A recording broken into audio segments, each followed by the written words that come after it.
ఇటీవల పెహల్గాంలో జరిగిన ఉగ్రదాడికి ప్రతీకారంగా మన భారత సైనికులు చేపట్టిన ఆపరేషన్ సింధూర్ విజయవంతం అవుతున్న సందర్భాన్ని పురస్కరించుకొని రంగంపేటలో జై భారత్ జై జవాన్ భారత్ పంతం ముష్కరుల అంతం అన్న నినాదాలతో రూపొందించిన సైకత శిల్పం విశేషంగా ఆకట్టుకుంటుంది.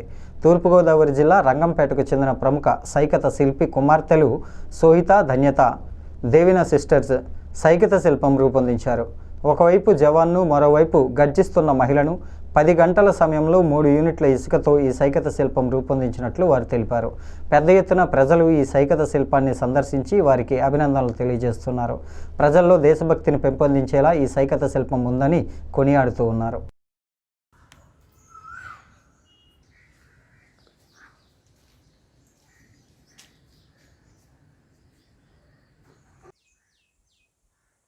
నా పేరు దేవిన ధన్యత, మా అక్క పేరు సోహిత. మాది తూర్పుగోదావరి జిల్లా రంగంపేట.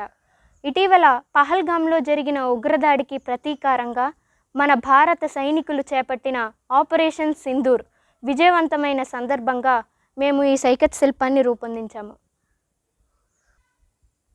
ఉగ్రవాదాన్ని పెంచి పోషిస్తున్న పాకిస్తాన్ను గడగడలాడిస్తున్న మన భారత సైన్యానికి సెల్యూట్ చేస్తూ మన భారతీయ మహిళల నుదుట సింధూరాన్ని చెరిపి వారి ఆక్రందనలకు కారణమైన ముష్కర్లకు మరలా అదే సింధూర్ పేరుతో వారిని తిప్పికొడుతున్న సైనికులకు అభినందనలు తెలియజేస్తూ భారత్ పంతం ముష్కర్ల అంతం, జై హో భారత్ జై జవాన్ అంటూ ఈ సైకత శిల్పాన్ని రూపొందించాము.